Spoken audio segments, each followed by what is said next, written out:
Hello， 大家好，欢迎来到进化论，我是尼克猫殿下。那我手里的这一双熊猫鸽子就是近期大火的发售的限量鞋款，它的设计者 Jeff Staple 也一起来到了成都，我们就和他一起做一个亲密的接触，让他聊聊这双鞋的设计初衷以及他对潮流的一些看法。I'm a New Yorker, but my favorite NBA team is the Detroit Pistons. Wow. Which is, they're really bad right now. Bad, right. But when I was a kid, the bad boy era, was my favorite. Isaiah Thomas and Joe Dumars, Bill Laimbeer, Dennis Rodman. That was the best. They had the Jordan rules. Where they just, every game, they would just hammer Jordan down, Yes, cross. Yeah, and I think what's cool is that in the early days of skateboarding, they used basketball shoes to skateboard in. So there was that mix of skate and street together, And I think the Dunk is the perfect hybrid of those two worlds.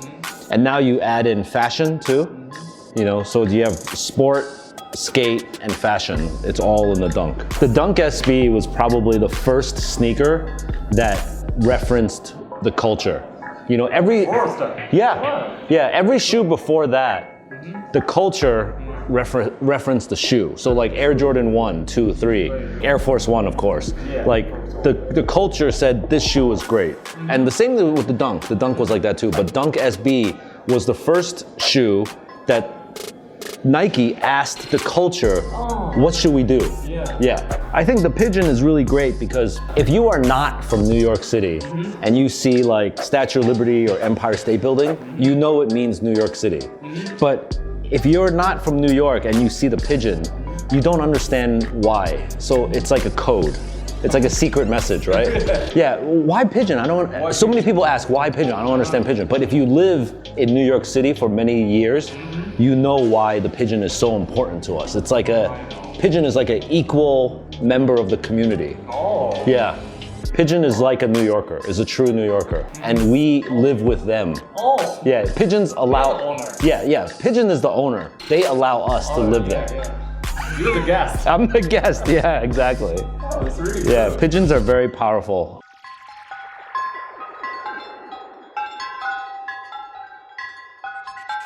In New York and in America, most people don't understand street culture. Most people shop at like the Gap or J. Crew, right, like Old Navy, like American Eagle, like very traditional clothing. And the shoes, they don't care about sneakers. They have 2 sneakers, and then this one's dead, and then they buy a new one. That's it.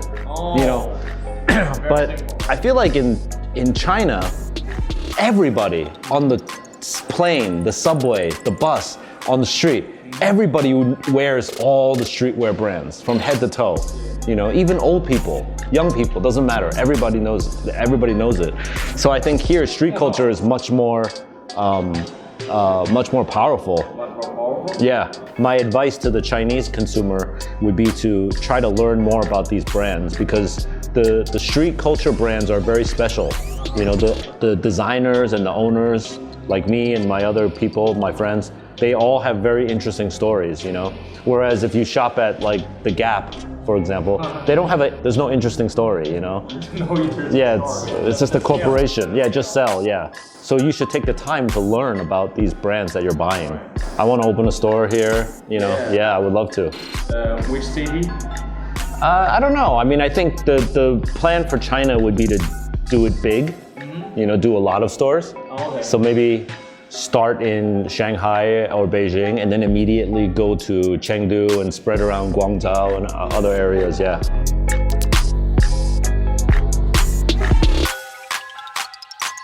I'm friends with some of these young streetwear brands from China. Oh. Yeah, and I think my advice to them is to not just copy what's happening in America, but really learn and respect their own heritage and their own culture, and build it. Yeah, and then share that with the world instead of just copy New York brand and then come back to China, And to be honest, the more successful brands that I've seen in China have been doing a very good job at that.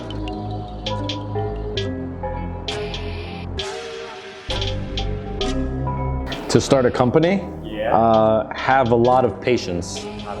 You have to be very, very patient.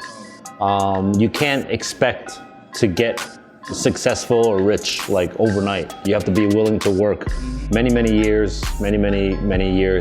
But the first secret actually is to make sure that whatever you do, you love what it is that you're doing. Because if you really love it, it actually doesn't matter how long it's gonna take. You know, if I told you, you know, it's gonna take you 50 years to become successful, that's a long time. But if I tell you every year that you do it, you're gonna love it like crazy. It's gonna be your best year. It's okay. It could take forever. I don't care, you know? So A, love what you do, and then B, be patient. Okay. All right. Thank you. Thank you very much. Interview and I need you have a lot of time to sport. Come Yeah, on. I know.